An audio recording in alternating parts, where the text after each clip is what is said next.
Good morning. Before I start my formal speech on behalf of the Minister for Education, I want to make a few brief observations. One, the last time I was on this campus, in this very same hall, it was a very charged moment and atmosphere. At the time, I was still vying to be retained as the Member of Parliament for Bulsa South, with the hope that my party would be given the mandate. Today, I'm back here as the Member of Parliament for Bulsa South and the Deputy Minister for Education.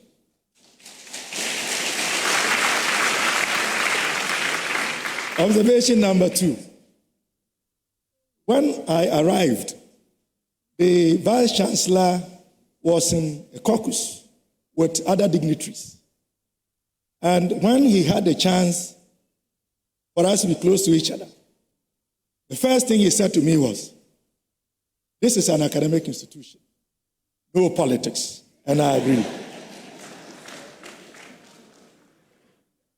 The third observation is that I have always wanted to be like my senior brother, Professor Lumumba.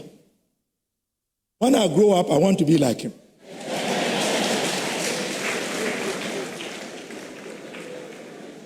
And as part of that effort, I sought to find out if I had anything in common with him. Thankfully, I just discovered that much like him, I also like to drink coffee in the morning. The last observation has to do with your sense of punctuality. And I must commend the Vice-Chancellor, the lecturers, the management, and the students of this institution.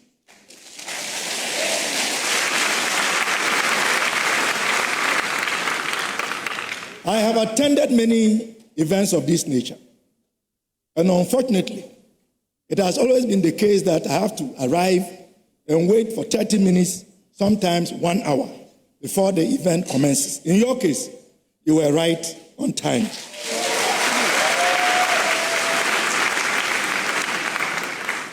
Mr. Chairman, colleague ministers of state, if present, colleague members of parliament, if present, the Vice-Chancellor, the Pro-Vice-Chancellor, the Chancellor of the University, the Acting Registrar, traditional leaders, distinguished professors and lecturers, deans and directors, heads of departments, esteemed guests, students, ladies and gentlemen.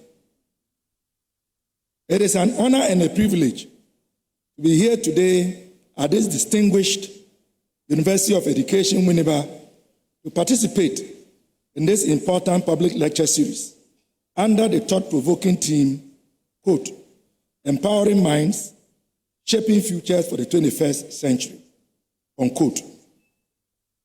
And let me be quick to add that the Honorable Minister for Education, Harun Idrisu, wouldn't have been here himself, but he is attending to an equally important national assignment that, in fact, has everything to do with your university and other educational institutions.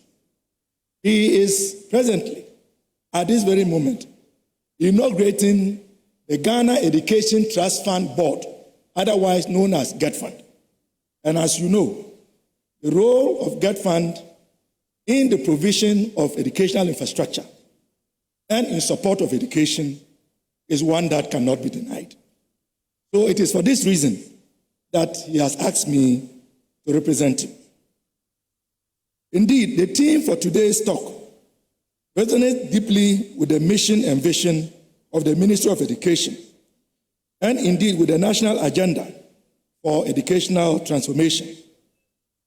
We are at a critical juncture in our nation's development, where the quality of education we provide today will determine the trajectory of Ghana's future tomorrow. The 21st century presents both immense opportunities and complex challenges. Rapid technological advancements, globalization, and the evolving job markets demand an education system that is dynamic, inclusive, and future-oriented. To truly empower minds and shape the future, we must embrace innovation, nurture critical thinking, and foster creativity in our classrooms. At the Ministry of Education, we are committed to creating an ecosystem that supports lifelong learning, teacher development, and the integration of digital tools and resources.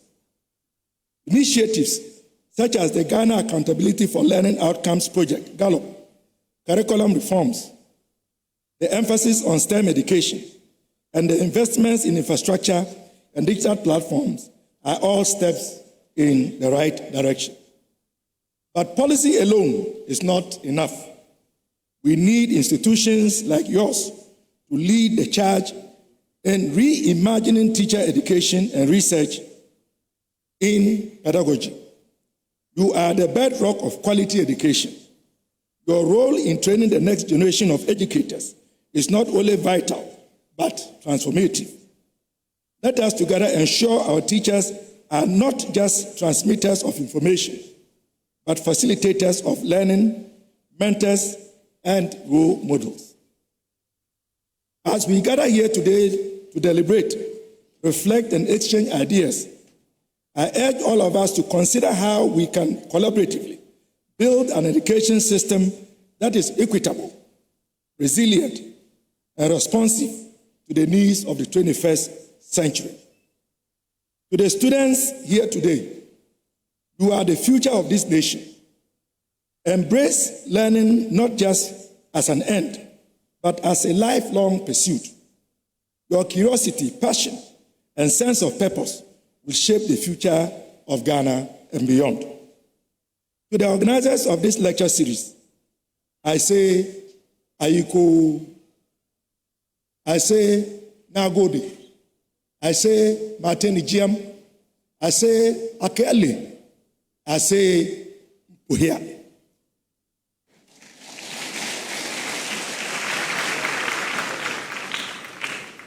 I say Ayiko for creating this platform for intellectual discourse. It is through such engagements that we will challenge norms, explore possibilities, and craft pathways to better educational futures. Let us continue to empower minds and shape futures for our children, our communities, and our beloved nation. In closing, in the words of Nelson Mandela, quote, "Education is the most powerful weapon which you can use to change the world," unquote. Let us wield this weapon wisely to shape a future where every Ghanaian child can dream, innovate, and lead. Thank you once again, and may this lecture series inspire transformative discussions and actionable outcomes. God bless our educators. God bless UEW. God bless our motherland, Ghana. Thank you.